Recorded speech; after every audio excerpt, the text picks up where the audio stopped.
I'm Dean, I'm the dad. I'm Laura, I'm the mom.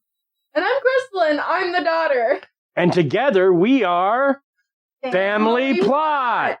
Very nice. Worked well. I like it. So, welcome to the show, listeners. First things first, if you want to help us out, you can do that a few ways. There's Patreon with $1, $3, and $5 donations. I believe also a $10 donation. It's a monthly thing. If you can swing it, great. We can use every little bit of help we can get. We got a bunny that's eating us out of house and home, not to mention her mom. Hey, no! That's not fair. Don't tell them about my depression eating habits. That's not very nice. Also, if a monthly thing is too much for you, you can go to Buy Me a Coffee and do a one-time donation. That's fine. And if you can't do that, then if you enjoy the show, share it on social media. If you don't enjoy the show, keep it to yourself. Thank you. You both are so nice. Thanks for coming in on that. Of course. So in the early morning hours of August 8th, 1963, 16 men stopped a British Royal Mail train, savagely beat one of the drivers, and stole 2.3 million pounds, or what would be 30 million pounds in today's money. Okay, just verify. Was it 16 or 15? 16. Okay, so our notes were a little askew. Just checking. Go ahead. Now, today, we cover a great heist and go both historical and true crime as we discuss the Great Train Robbery of 1963.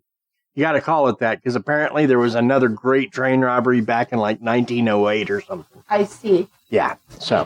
Gotcha. So we have to specify which one we're talking about. Exactly. This is not the one that Michael Crichton wrote about in his book, The Great Train Robbery. I see. All right, so, but first, before we get into that, our Krysta has facts. Yay, Krysta.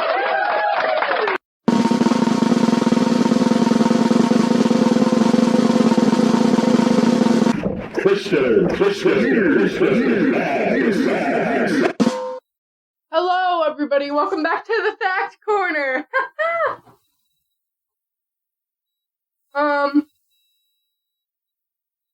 So I've heard it's been a little bit of a rough week for some people, but how are we? It's I think today, while we're recording it, is actually National Women's Day. Yeah, it's International Women's Day.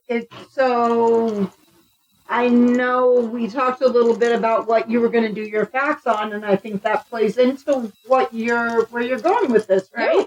Yeah, it does, actually. Excellent. Did you lose the dragon, or am I seeing the back? I lost the dragon. It's in my school pouch. Sorry, totally off topic, but that's okay. I'm here to talk to you guys as well. I know I'm supposed to be talking on this podcast. We also bought your sister a sucker that looks like a plunger that you stick into a toilet, apparently. Yeah, it's a toilet full of sour powder. I'm not quite sure why I purchased this item. Interesting. Anyway, go ahead. What about you, Dad? How are you doing? I've got a touch of something that's just, like I'm cold as heck right now, and I'm wrapped in a blanket, and I still am not warming up as much as I would like to. But I'm ready to go, so that's all that matters. There you go. That's very good. Okay. Well, I am also okay, I guess.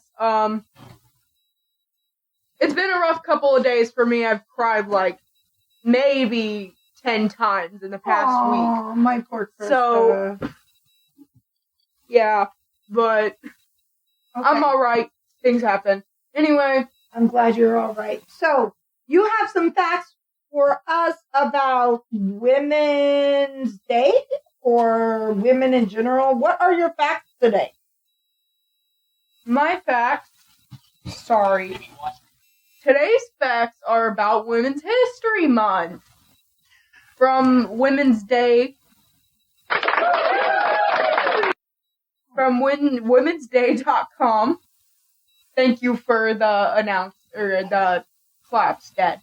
Well, you know, when you talk about International Women's Day, we should celebrate at least a little. I mean, 2/3 of this podcast is women.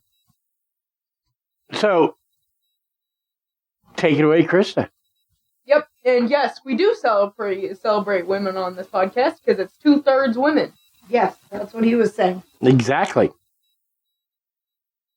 Yep. Okay, so fact number 1. The first Women's History Day was held in 1909. Nice. February 28th, 1909 marked the first Women's History Day in New York City.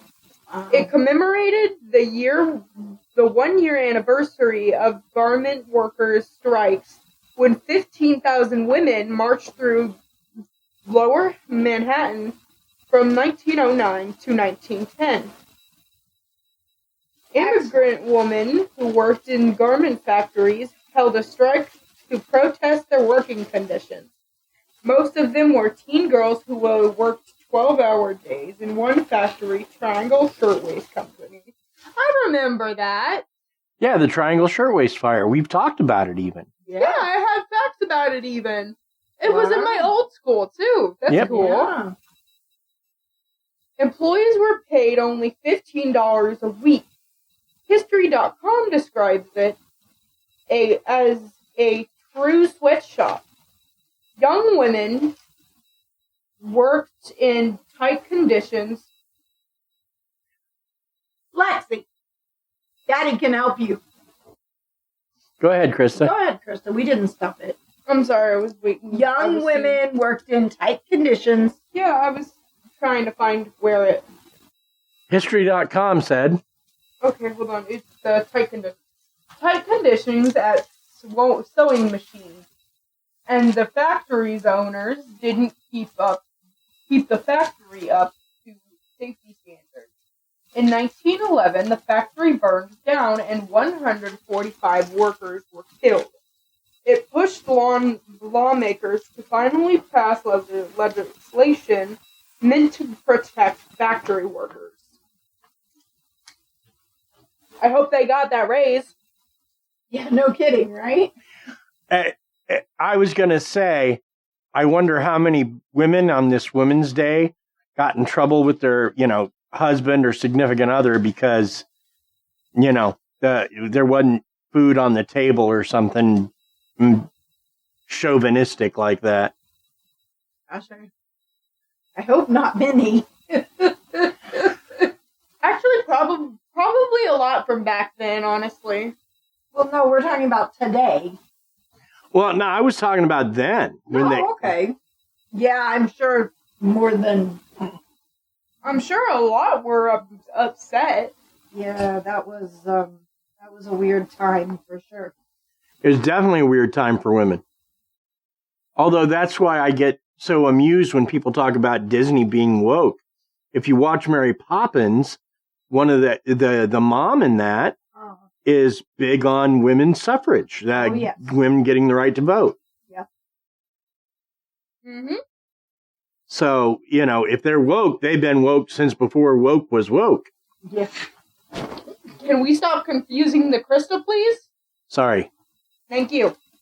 Okay, so, fact number 2.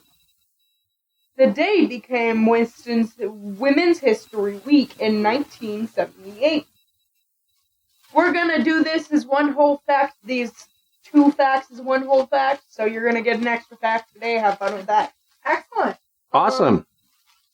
So 2 and 3, I guess. 2, I just said it. Right. An education for task force in Sonoma County. Sonoma? Sonoma? Yeah, I think so. Sonoma County, California, kicked off Women's History Week in 1978 on March 8th. International Women's Day, according to the National Women's History Alliance, they wanted to draw attention to the fact that women's history wasn't really included in K through 12 school curriculums at the time. Number 3, which is the one that we're going to be pairing with this one, in 1987, Women's History Month began. Women's organizations, including the National Women's History Alliance, campaigned yearly to recognize Women's History Week. In 1980, President Jimmy Carter declared the week of March 8th Women's History Week across the country. By 1986, 14 states had declared the entire month of March Women's History Month. According to the Alliance, the following year, in March of 1987, activists were successful. They lobbied Congress to declare March Women's History Month. Very nice. Yay, women. Ooh. Since I work with, 2 very beautiful and smart ones. Yeah. Every Women's History Month has a theme. The 2023 Women's History Month theme is celebrating women who tell our stories.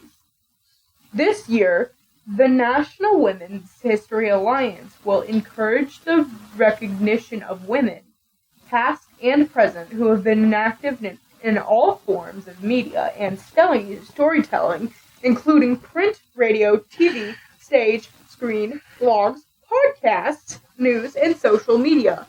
I like how you highlighted podcasts. Good job, kiddo. I highlight with my words. I love it. The 2020 theme was Valiant Women of the Vote, and honored women who from the original suffrage movement, as well as women who continued the struggle in the 20th and 21st centuries in recognitions of the sentiment in the centennial of the 19th Amendment. Due to the pandemic, this theme was extended into 2021 and renamed as Valiant Women of the Vote, refusing to be silenced. The 2022 theme was Women Providing Healing, Promoting Hope. Nice.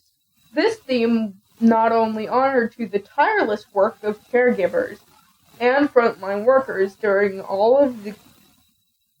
COVID-19 pandemic, but also of women of all backgrounds who have provided compassionate healing and hope for the betterment of patients, friends, and family. Awesome. Well done, Sister Suffragette. It's from Mary Poppins. Don't worry about it. Oh no, I've watched Mary Poppins. I just forgot about that line. Because I've never, I don't think I've ever watched it all the way through before because it seemed boring to me. No, I always had the urge to watch it, but whatever. Wyoming Territory was the first place to grant women their right to vote. Never take it granted that you can vote, ladies. The Wyoming Territorial Legislature gave every woman the right to vote in 1869, according to History.com.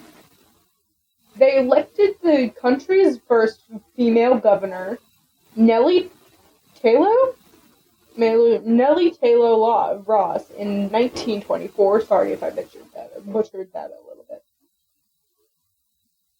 Even if he did, that is just an awesome, awesome fact Yep. in general. And it was a valiant attempt. So good job. Good job, Krysta. Yeah, absolutely.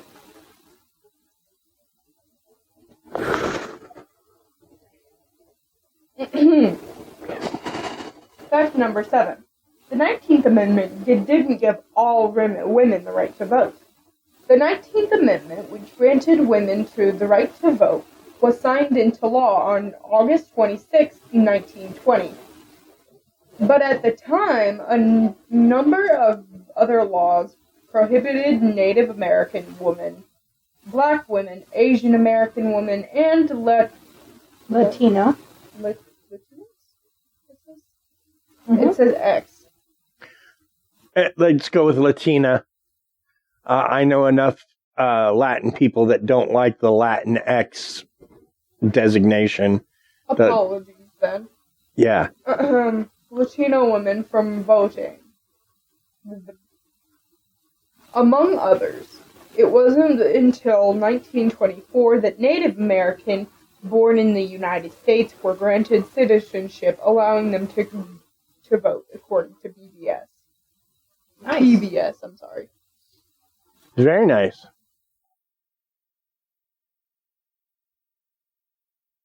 Is that the last one? Didn't I say I was going to do one more? Because I put 2 together. Gotcha. If I did more, Dad will find out after the podcast. He'll be like, oh my gosh, Krysta gave us 7 facts that time. Well, I thought you said number 7 the last time. That's why I asked if it was the last one. But go ahead. I'm reading off the numbers that are here. Sure. So, no problem. I don't actually know if it's the 7th one, but it's the 7th one in the article. Sure. You've got one more. Yeah. Okay.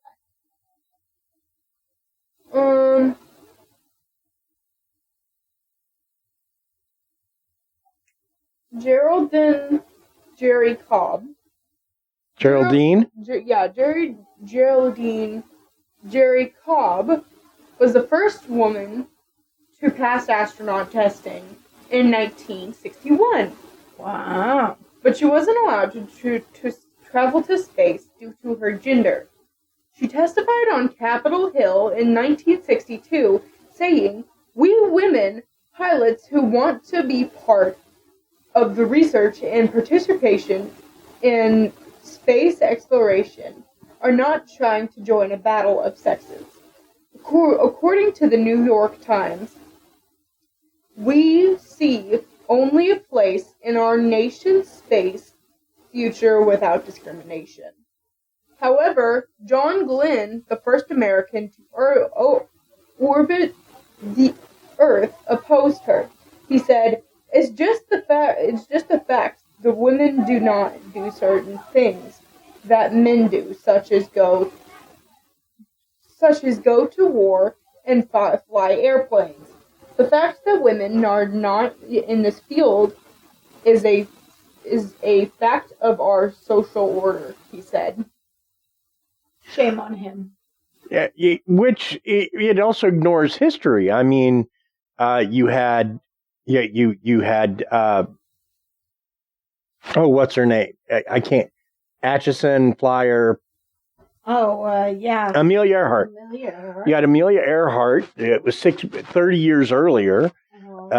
Plus, there were the Night Witches out of Russia, which were these female pilots that flew planes that were made half of like balsa wood and stuff that did these, repeated bombing runs. And not to mention, my brain is gone tonight too. What's her name? In France, the one that became a saint. Oh, Joan of Arc. Yes. Yeah, well, I was just specifically talking about women flying, much less. Well, but specifically, he pointed out that women don't go into wars. Well, let's add one more. Let's add one more for sure. Go ahead. For the LGBTQ, because why not? About 20 years later, Sally Ride was the first woman in space and the first gay astronaut. Yay, Sally. Sally Ride became the first woman in space on June 18, 1983. When she flew on the space shuttle Challenger, it wasn't until her death that her obituary revealed she was gay. It referred to Tamosh.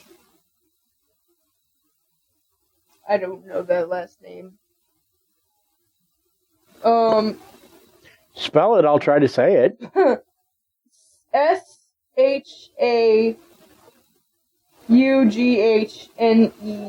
Shaughnessy. Shaughnessy. Tamo Shaughnessy as her partner of 27 years.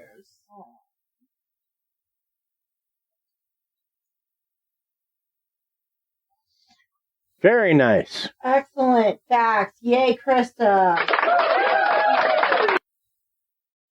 Well, that brings us to a big train robbery. So, First women, now train robberies. yep, where there were no women, which is maybe they would have fared a little better if they'd had a couple women. You know. Women are very smart. Yeah, and they were very lucky, but we'll talk about that. So let's begin by talking about the culprits involved. First, we have Bruce Richard Reynolds, 31 on the day of the robbery, born September 7th, 1931, died February 28th, 2013. Wow. He's the leader of the Southwest Gang and the leader of the train robbers. He was captured for his part in the robbery on November 8th, 1968. Good year. And was sentenced to prison until 1978.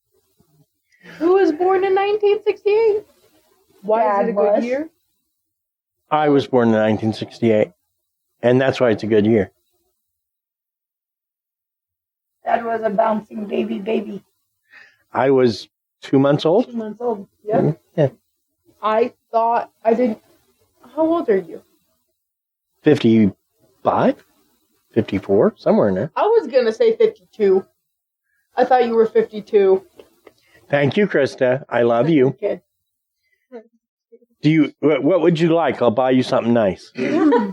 Nothing. I'm okay. Like a with that. chainsaw or a book. Oh, that's from a movie, isn't it? It was from a movie or song that you said, right? What? The line. Oh, yeah, it was from a movie called Multiplicity. See, I pay attention. I paid attention. So, let's see. That was Bruce Richard Reynolds.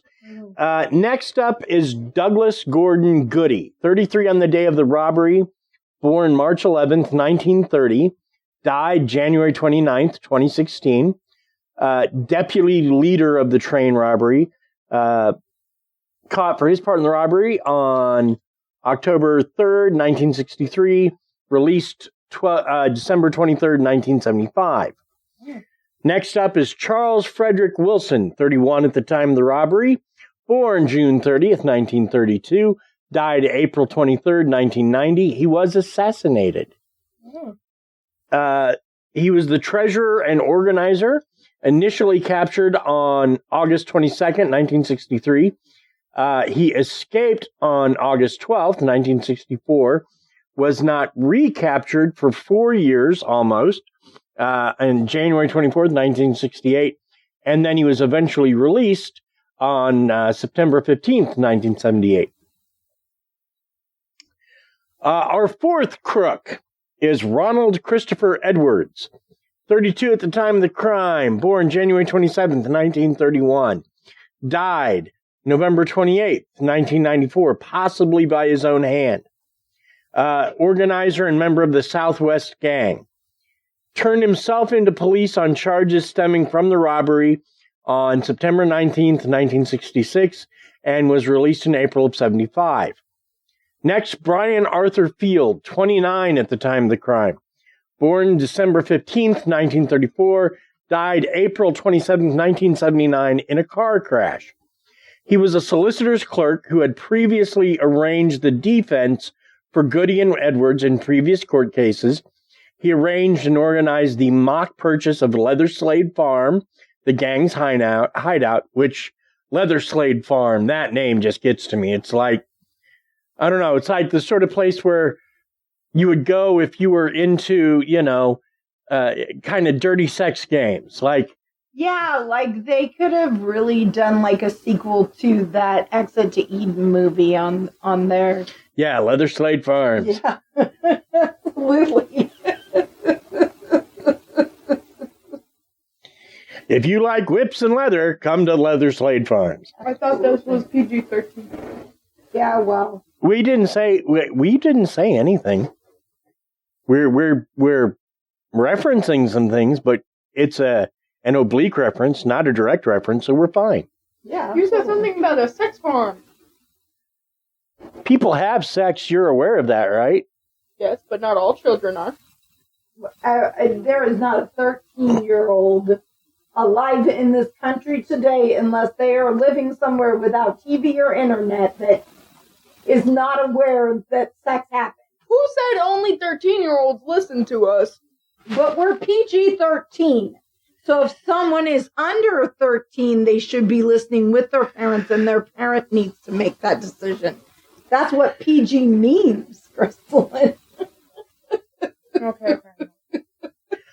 Brian was caught September 15th, 1963, and was released sometime in 1967. Next up, we have the Ulsterman. Now, no one knows who this guy is. It's possibly Patrick McKenna or Sammy Osterman, both of whom were Irish, which is why they think they might be the Ulsterman. Was never caught, obviously, because we don't know who he was. But he was the one to sort of put everybody together for this robbery. He's kind of like a consultant to criminals, I guess. Sure. So, let's see. He said, here, help me with this. You'll be my scapegoat. It was more like they came to him and he's like, okay, I'm going to put you together with these people and you guys can do this however you want. Yeah, almost like a Moriarty kind of character. Because that was really Moriarty's role. Next up, we've got Roy John James. He was 28 at the time of the crime. Born August 30th, 1935. Died August 21st, 1977. He was a getaway driver and a carriage uncoupler.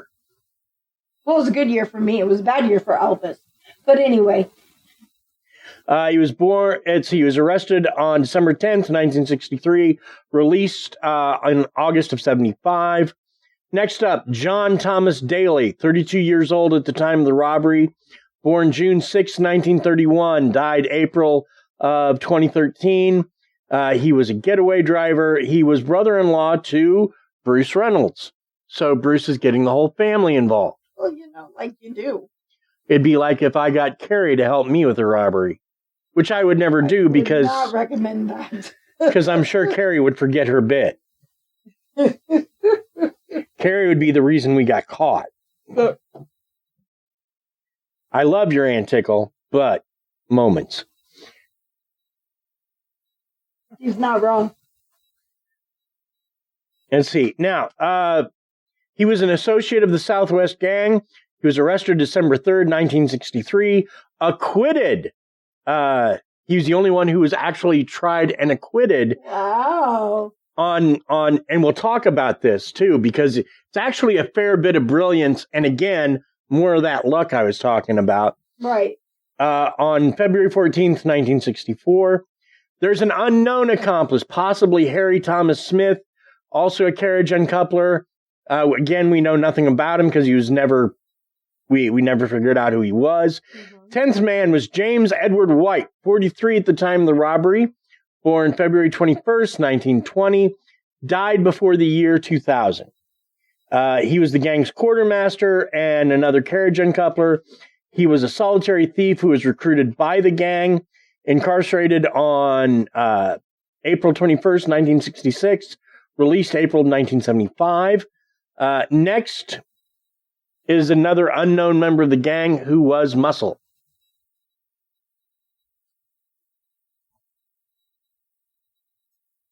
What are you doing? I'm listening to you, Muscle. Okay. The 12th was Roger John Cordry, 43 at the time of the crime, born May 30th, 1921. Died sometime in 2011, train stopper and electronics expert. Leader of the gang known as the South Coast Raiders. Now, the Southwest Gang was not a gang that robbed trains. They're just a gang that did various criminal enterprises. The South Coast Raiders were well known for train robberies. I see. So we've got two different expertises coming together here. Networking, it's a thing. Yes, even back in 1963. Yeah. So. Well, I mean, it was definitely a requirement back in the 1960s as the internet wasn't a thing. Right. Research was way harder to come by. Robert Welch was 34 at the time of the crime, born March 12th, 1929. Still alive at the time of this podcast. The only one I could find that is. He was brought along as muscle, part of the South Coast Raiders. He's also an electronics expert.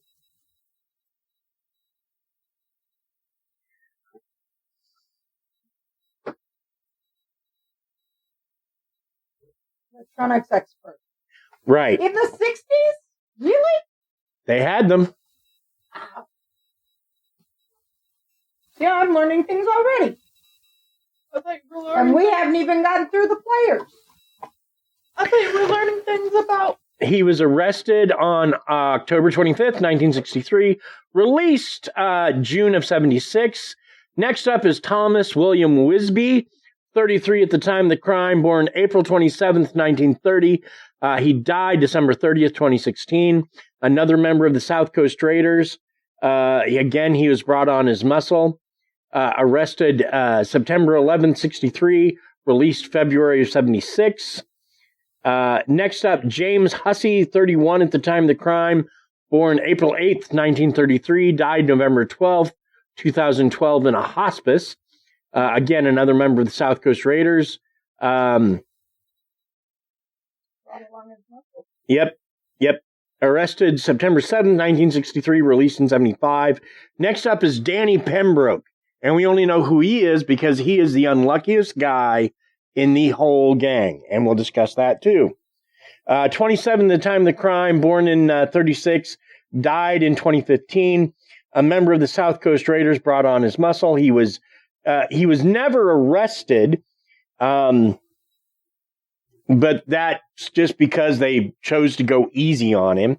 The thing is Danny Pembroke was one of a handful of criminals brought on as Mr. 1, Mr. 2, and Mr. 3. The only reason we know who Danny Pembroke is because he got very unlucky, and we'll talk about that. Okay.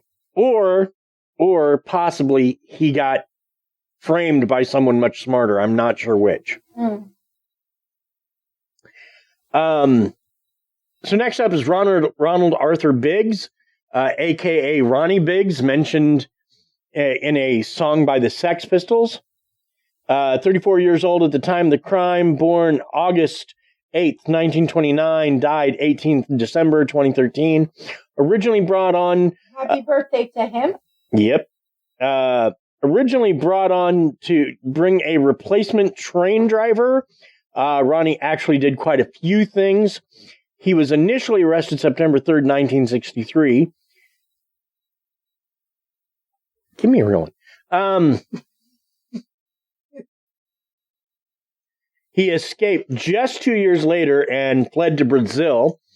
On March 7th, 2001, he voluntarily returned to the UK and served the remainder of his sentence, eventually being released on 8/7/2009. And then there was a train driver's replacement. We don't know who that was. He was 67 years old, according to Ronnie Biggs. So that's our cast. Long and lots of numbers, but yes. Now we know who all the players are. So right. And as you can tell, some of these people were not at the scene.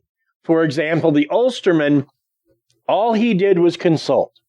That's a big reason we don't know who the heck he was. Exactly. So, and then like Brian, I can't remember his name. Brian Fields. Brian Field was never at the scene because he was just kind of a support guy, although he almost gets killed, and we'll talk about that too. So let's talk about the heist. At 6:50 p.m. on Wednesday, August 7th, 1963, the Royal Mail train departed Glasgow, Scotland for London, England. Now, the second car in that was what they called the HVP, or High Value Package Car, which was right behind the engine, and it carried normally about 300,000 pounds worth of cash and other valuables. And when I say pounds, I'm not talking about weight. I'm talking about British unit of money. Yes. Yeah, I realize that. But the thing is, that is so dumb. Who put that much money on a train? Well, it's about to get worse, so hold on to your horses.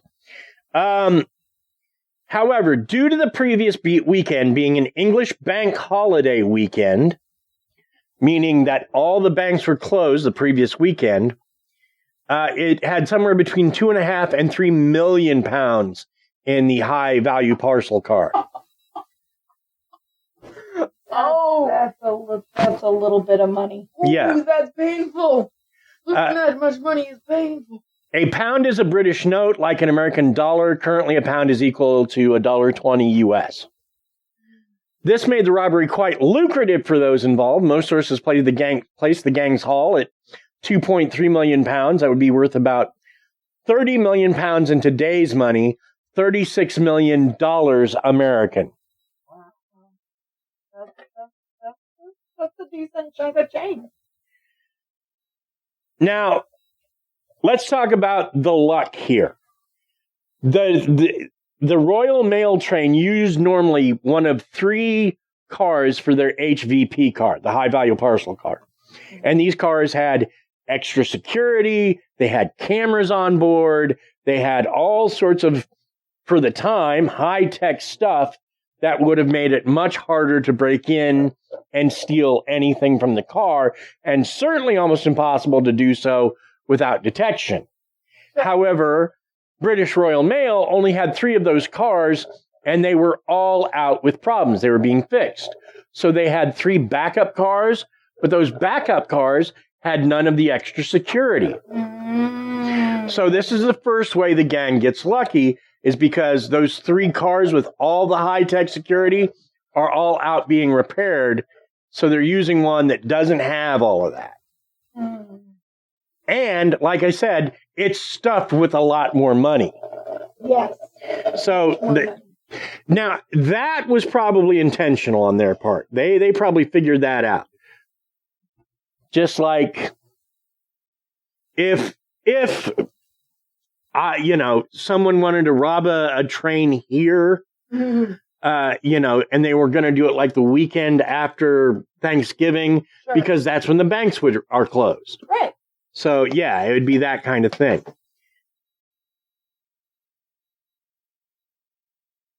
So, now for some time, the plan to rob this train had been afoot.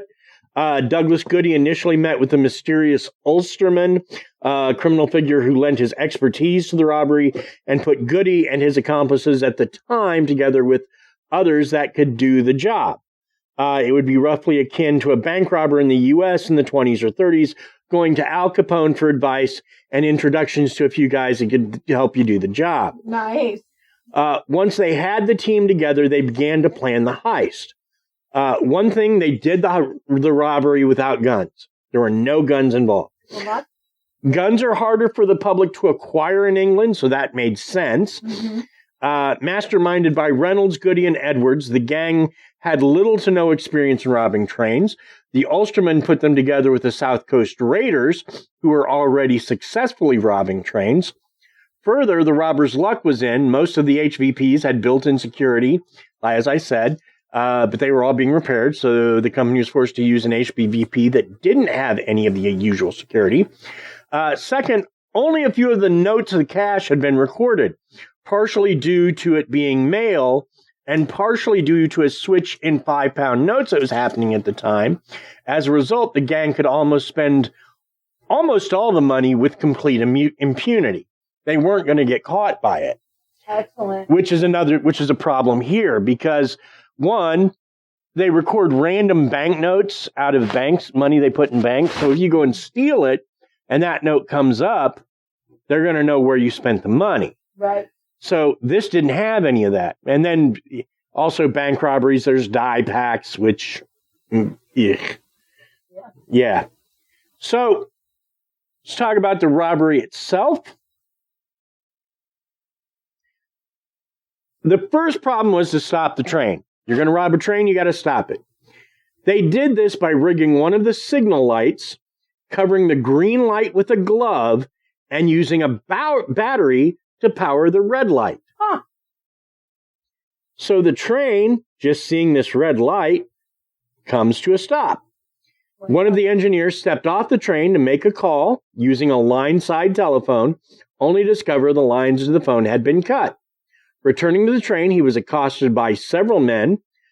Riding in Biggs had brought a man to drive the train, but he was an older gentleman who was unfamiliar with the newer trains, so he's unable to drive it. He and Biggs retired to the van to help get the cash off the train later. At that point, the gang forced Jack Mills, who was the regular driver, to drive the train 800 feet further on to the entrance of the Glasgow Bridge, which has a different name today. It's the Moresby Bridge or something like that. The Glasgow Bridge, where the gang was going to offload the money. And they did it just by forming basically a bucket brigade. Nice. They would pass these bags of mail to each other. And there were 208 bags of mail of these high-value packages. They only stole 200 of them. They left 8. Oh, that was, something. Yeah, I'm not sure what, but I'm sorry, there's 128 of these bags. They only stole 120. Still, they left 8. Sure. They loaded these into a Lodestar van in an effort to mislead any potential witnesses. They also drove out 2 Land Rovers with the license plate VMG 757A. Both Land Rovers had that license plate. Interesting. They traveled minor roads and back roads to Leatherslade Farm, a rundown farm that a solicitor's clerk had arranged for them to pretend to purchase, where they could lie low after the robbery. The men made it to Leatherslade in 45 minutes to an hour, listening to police chatter on a VHF scanner. They arrived at the farm just as reports of the robbery were coming into the police. At the farm, they divvied up the money into 16 full shares and several smaller shares for gang associates and the like. They painted the van yellow in the hopes of disguising it, and then realized the police dragnet was probably going to locate them sooner than they hoped.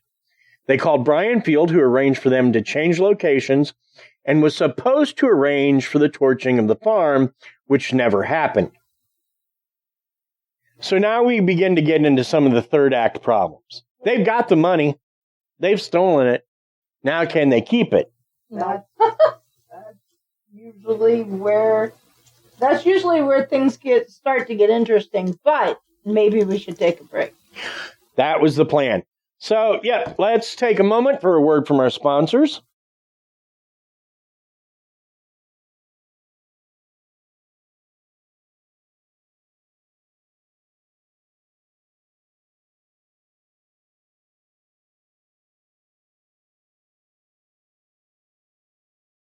Yes, dear. I feel sponsored. I also feel sponsored. Yay! Krista feels sponsored. Wow, and I would have thought Krysta just felt tickled. Maybe. Too still for that. All right, so let's talk about some of the mistakes they've made before the police start to investigate. One of the first mistakes they made, nobody knows who, but somebody told the guys in the HVP car, the high-value parcel car, that nobody moved for at least a half an hour. The police took that to mean that the gang was hiding somewhere within a half hour of the robbery. So they began to beat the brakes in that area. Well, with them doing that in a dragnet-style search, the criminals realized we're going to have to get out of here a lot faster than we planned. Well, yeah. So they hastily painted the Lodestar van yellow in the hopes of disguising it. They pasted it a bit too hastily. Also, another issue that they had was that in addition to that, they didn't torch the farm. Now, that was supposed to be Brian Field, and Ronnie Biggs almost killed him over it. But for whatever reason, the farm didn't get torched. Now, according to Brian, he put someone else on the job, and that person failed. But fortunately for them, they had mostly wiped down everything at the farm for prints, so there weren't many. Right. But there were a few. One was on a ketchup bottle. Why on a ketchup bottle? Because they forgot to wipe it down. Because somebody liked ketchup on fries or whatever kind of food they had there, and they forgot to wipe it down. The others were on a Monopoly board. Well, y'all just forget the stuff that you do the night before. That's fine. You'll just get some caught. Dumb stuff right there. Well, I bet that's what the police went to first. here's the thing, though. You know why there were... That's what I'm talking about that's dumb. Do you know why there were fingerprints on the Monopoly board? Because they were playing Monopoly with the money they stole. Exactly. That's why. Oh, my freaking... And they forgot to wipe down the board. However, that's going to help one of them. You remember me talking about Jack Daly? And how he was acquitted? It's going to help him. I see. It's the only one that's going to help, but it'll help him. Okay. So, at this point, the police begin to investigate. Now, a lot of cops made their mark on this case. In between the local police and the police from Scotland Yard in London, a lot of police made their bones on this case. I got you. Did a great job tracking down the people who did this. So, they first gathered evidence at the crime scene and further interviewed the engineers and the postal workers on the train. Now, the only one they really couldn't interview was Jack Mills, who had been beaten with a metal bar and was not in a good place. He did survive.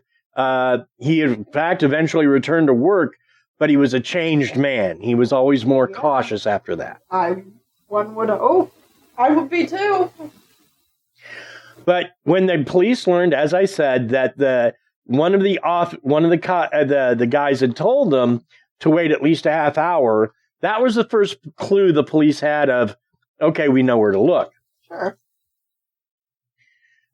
So now, London Scotland Yard was called in to bring more manpower to bear on the case. Still a tip 5 days later brought them to Leather Slade Farm. Apparently, they didn't know anybody who liked leather and kinky things. A shepherd used a field adjoining the Leather Slade Farm and called in the tip. Upon investigation, police discovered the Lodestar van, the Land Rovers, bedding, snacks, bill bands, which are the bands around the money that have been just ripped off, empty packages, mail sacks, and a Monopoly board. The crooks had wiped down most of the place for prints, but had left a few on the ketchup bottle and the Monopoly board, because apparently some of the crooks had played Monopoly, but used real money to do so after the robbery. Because why wouldn't you? This is where a woman would come in handy. Right. She'd be like, yo, dumb stinks. Yo, you didn't clean the ketchup bottle that we used the night before, or the Monopoly board that y'all so stupidly used with the real money. I love how she just smacked herself upside the head. Still, this didn't get the police much closer to the gang. After some weeks, a criminal in custody and the girlfriend of one of the robbers informed on them, bringing police down upon them. Most were arrested, though no money was recovered at that time.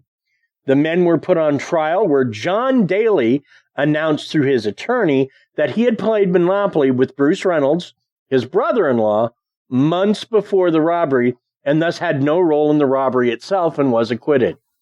Wow. It explained his prince, because he was the brother-in-law. That's how he got acquitted. He was the only one to benefit from that little mistake. Now... Yeah, because he was the only one smart enough to say anything smart about it. He apparently was a convincing liar. Yep. Well, or his attorney was, because he didn't talk, but he brought this through his attorney. But that is one of the things, is if you're going to play Monopoly, bring your board from home and be related to one of the other gang members. That way you can play him. No, he was over at the house playing. Yeah, that's, I was at home and I didn't do anything. Meanwhile, almost everybody else gets arrested. Now, some people escaped, like Ronnie Biggs fled to Brazil, where he lived for years. In fact, he had a son there. His son was a member of a band named Grand Magic Balloon, but in Brazilian, which I don't remember what that is off the top of my head, and had a hit single in the charts. Wow. Another member of the gang fled to New York. That was Goody, I believe. And his son was in a band called Alabama 3. And that band had a song, Woke Up This Morning, that was the theme song to The Sopranos. Interesting. So... they were able to go on and have actual, lives and do cool stuff. Right. Well, and that's the, see, you remember Sing? Mm-hmm. You remember the gorilla, the one that's the getaway? Well, that was based off of Ronnie Biggs and his son. I see. And I'm still standing. That was based off Ronnie Biggs and his son. Cool. Ronnie Biggs was the robber. His son's a musician. Yeah. So now it didn't have as nearly a happy ending as the movie did, but well, no. So the gang gets caught, but nobody has any money. It's either all been spent, or it's all been hidden, or it's been paid to people like the Ulsterman, who they don't know who he is anyway. So how are they going to get the money back? The one person that they definitely got some money back from was man number one, a.k.a. Davy Pembroke. And that is because he is the unluckiest MFer I have ever heard of. For some reason, or I'm sorry, not Davy, Danny Pembroke. He was passing one of the few marked bills from the robbery.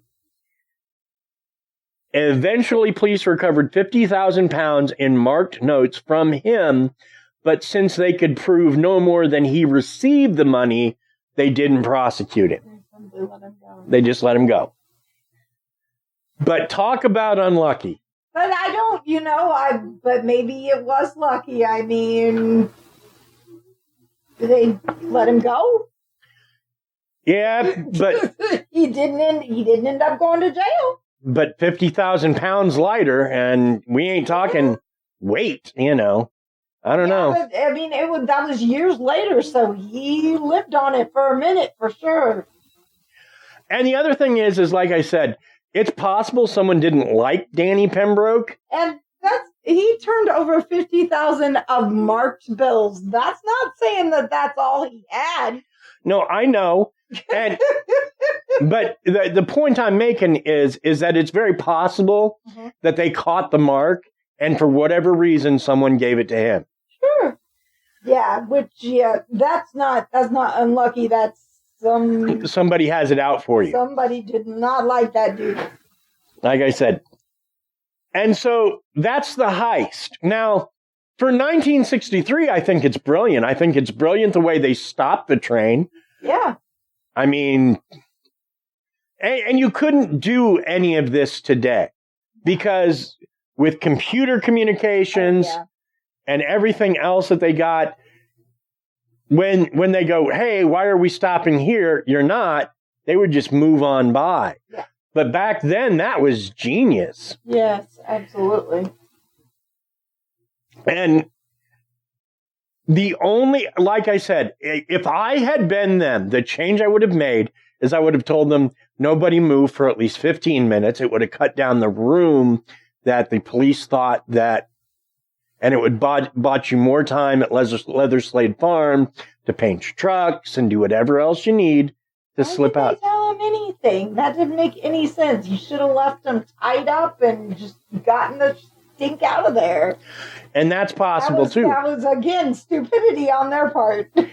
And then I really think they needed a woman in the gang because a woman thinks of details guys don't, especially in 63. Like, hey, idiots, you might want to clean the board and maybe the ketchup bottle. Did y'all ever clean these up or no? Yeah, exactly. I mean, well, look at it from our point of view. The kids. If we were going to rob something with the kids, you would be the one who would have to be in charge of getting things clean. Because they wouldn't think of it. Too much work. I'd rather be poor. We wouldn't be able to move fast enough, Dad. Too much work. I'd rather be poor. Don't worry, we're never planning on doing that, guys. No, we're not. We're not. But still. Wow, that's quite the story. All from they would have gotten away except for a ketchup bottle and a Monopoly board. Yeah, yeah. No, because and some of them still did get away, so even with the ketchup bottle and the Monopoly board. Yeah, and I mean, some of them had their fame, like Ronnie Biggs actually appeared in a Sex Pistols video. Furthermore, Biggs said that the only reason he ever fled was because he didn't care for the accommodations in the jail they put him in, which those accommodations had been changed markedly when he came back. I see. It's like, oh, this is better. Well, 2000 jail versus 1963 jail. I'm sure. So, and other than, like, Brian Field, he died in a car crash. He served a little time, but not a lot, because really, he was just sort of the gang's flunky. Yeah. Well, not as much of a flunky as apparently Danny Pembroke was, but And I wonder, too, when it comes to Brian Field, how much of the money he spent on that car he crashed. Because that maybe what about the jerk who didn't burn down the farm? Because if he had burned down the farm, was that Brian too? Well, Brian was supposed to arrange it. And supposedly he contacted some... set it on fire, then they wouldn't have ever found any of them. Listen, I've learned this on a personal level. Don't pass your work on to others. It's not going to get done that way. That's right. Exactly right. Exactly right. You want something done, you done right, you got to do it yourself. You don't pass the buck. See, and here's my thing on that. I've watched ID quite a bit. Right. And, Forensic Files and all those shows.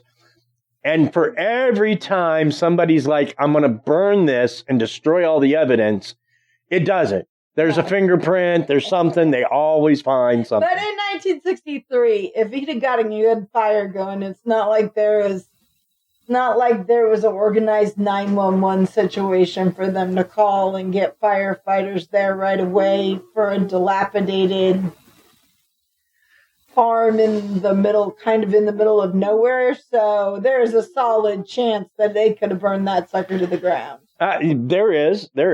And the police might have figured out that they'd been there once upon a time, but there wouldn't have been anything to lead them. Evidence would probably have been destroyed. Absolutely. That's what I'm saying. Yeah. But anyway, not that I Not that I am the kind who encourages crime. I'm just saying, the thoughts one might have. And see, that's another reason I chose this heist. Right. There was only one person injured, and he survived. Yeah. And, like, I was looking for heists in Kansas City. Never found any like that. Like, invariably, like that. Somebody gets shot or multiple people get shot. Oh, yeah? There's no bloodless heists in this town. And if you're a crook and you figure out a way to steal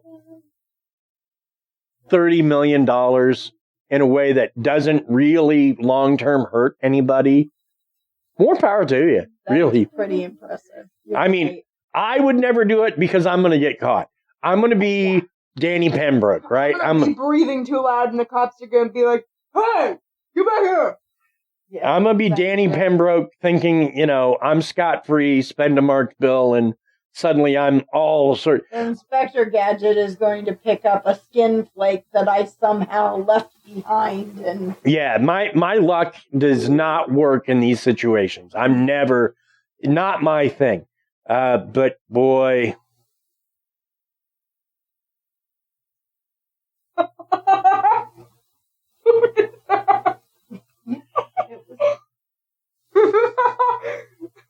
Do you have any final thoughts to add, Krysta, other than laughing?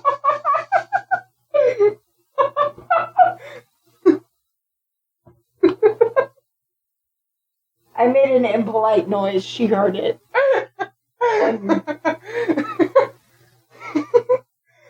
Okay. I think they're being stupid. They really needed better plans. They needed to get out more. If you're gonna ask somebody to do it, you're gonna need the indirect answers from it as well. I mean, you can't just go in there knowing nothing about it. Like, I know 2 of the people knew what they were doing, but I doubt they were explaining anything that they had gotten done. Or even helping them that much, because they knew what they were doing. They were just trying to do their own thing. I'm assuming it was the other guys who didn't clean up the board. Or the ketchup bottle. Yeah, it's hard to say. It could have been, like, bringing in your brother-in-law is a weird move. It really is. Because it doesn't seem like Daly had that criminal history. And, bringing in an accountant or a grocer to suddenly be a wheelman on your robbery seems just not a bright idea. Now, again, Daly got away with it. Right. And he was probably one of the ones playing Monopoly with real money, which I've seen that. And it's, the only interesting part of that I've seen, because I've seen people play Monopoly with real money. And the only part that I find amusing is someone in the beginning will say something like, hey, let's do it so at the end, whoever has whoever's money gets to keep it. And it's always that guy that loses his shirt. And then he doesn't want to play that way anymore. He wants all the money returned. He's just like, oh yeah, sure, because he thinks he's going to win the money. But no! They'll win his money because he's being way too cocky and not paying attention in the game. Listen, if you're going to play a game, play it right. Don't do it after. True enough. So, Krysta, you want to go to England and rob a train? No, I'm good. I'll breathe too loud and we won't get away with it. You wanna go to Leather Slade? Accidentally sneeze on the window and Inspector Gadget would. No, yeah. You want to go hang out at Leather Slade Farms? Okay. It's way too easy for me to jump down that rabbit hole. We are not going to discuss that on this show. And that brings us to the end of our story. So, thanks for listening, as always. Thanks to Bill Barrett, who does our theme music. If you need music for a project, Bill's your guy. You can reach him at Bill Barrett. I'll spell that last name, BEHRENDT. That's Bill Barrett at sbcglobal.net. Also, thanks to Paige Elmore of Robbery True Crime, who helps us with some logo art, along with our own Krysta. Thank you, Paige. Thank you, Paige. Thanks to Aaron Gnurk of the Big Dumb Fun Show, who continues to promote us locally. Thank you, Aaron. Join us next week as we go full historical paranormal for our investigation into the Trans-Allegheny Lunatic Asylum. Their name, not mine. Bye.